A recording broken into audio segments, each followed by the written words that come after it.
Congratulations! You just received an offer from a company. You should be proud of yourself. Pat yourself on the back, take a couple of breaths, and now let's talk about what you should do next.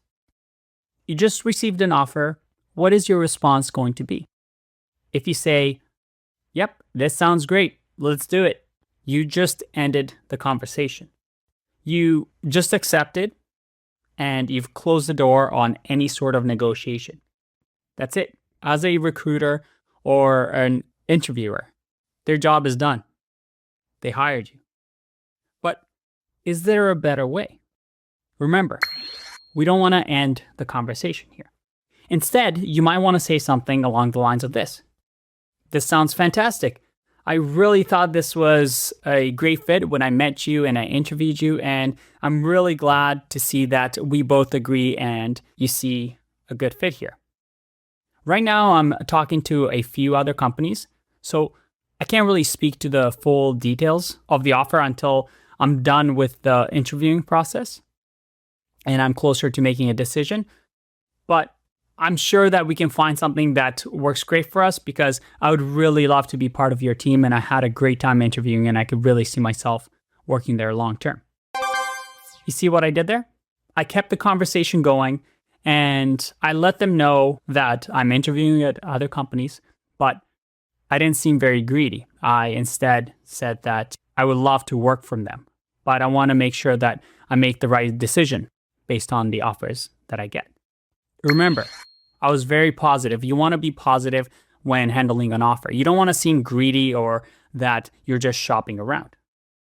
And ideally, when you receive an offer, the first thing that you should try and do is to ask for more time to make your decision, especially if this is your first offer. Because ideally, you're not just interviewing at one company. You're interviewing at multiple companies. And ideally, if you're well prepared, like you have been in this course, then you're going to have a few more offers coming in.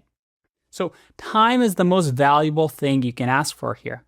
The more time you have, to have offers from different companies so you can make the right decision and pick the one or the company that has the best package for you. Now, you just received an offer. You just told them that you're very excited and you're waiting around for a few more things. And you also asked for time and you have an idea of when they want to give you a response. The next thing you want to do is, after you receive the offer, to let the other companies know. Again, if you're already interviewing at other companies, you now have a very powerful tool. You have stakes. You should be reaching out to all these companies that you haven't received an offer from to let them know that you've just received an offer. And you want to build a sense of urgency here, as if you have a timeline, a deadline where you have to say yes or no to an offer. So you would like to hear from these other companies as well. And this is a classic psychological technique. Remember, you're right now in the best part of interview, where the ball is in your court and you get to decide what company you want to work for. So you can actually send out an email like this to the other companies. "Hello, name of company or person. I just wanted to let you know and give you an update on my interviewing process. I've just received an offer from another company." You can give the company name, which is quite strong. With that said, I'm really excited to potentially be working with your company. I had a really good time interviewing with you, and I really wanted to see if we can make things work. Since my timeline is now a little bit compressed with this new offer, is there anything we can do to make the process go a little bit faster? And that's it. You've just let the other companies know that there's another offer. The other companies know that you're wanted and you're needed somewhere else. This creates a lot of social proof and also creates urgency, two psychological techniques that really, really help in negotiation. You now have stakes. You have to realize what a company's goals are. A company's goal is to hire someone who will become an effective employee and produce more value than the salary that they're paying them. What's going to cost to hire you?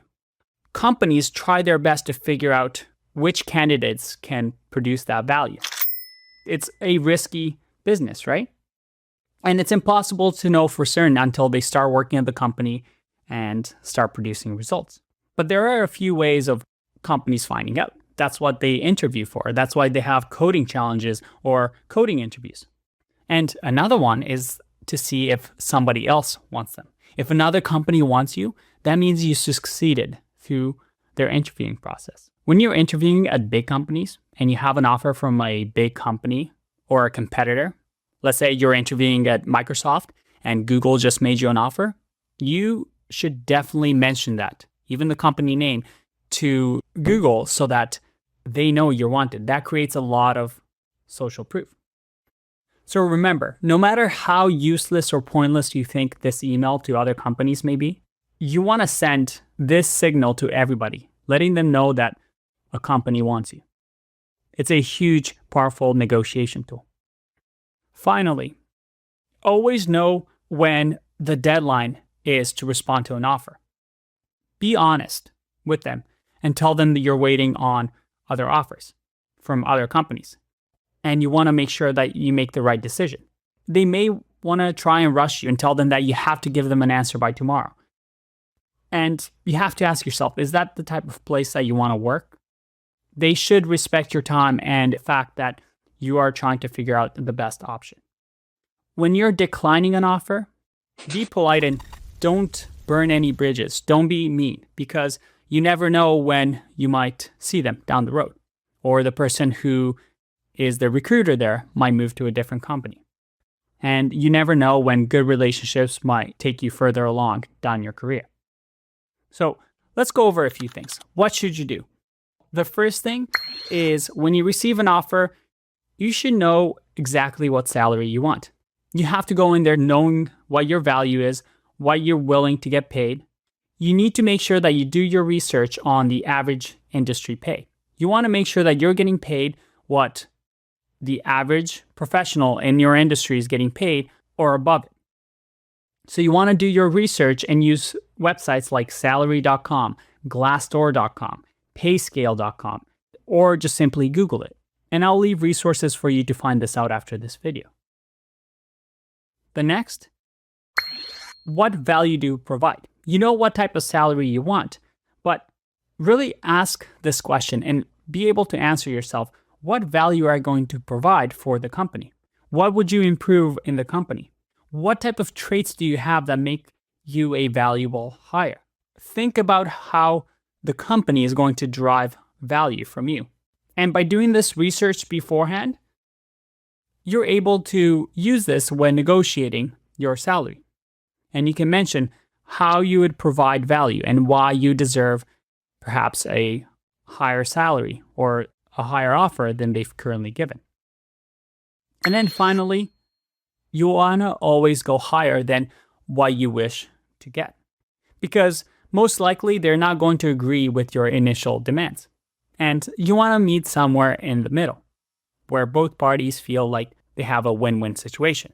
So if you know your salary, you know what value you're going to provide to the company, then when perhaps talking about an offer, go into that negotiation and make sure that your initial start is higher than where you might land.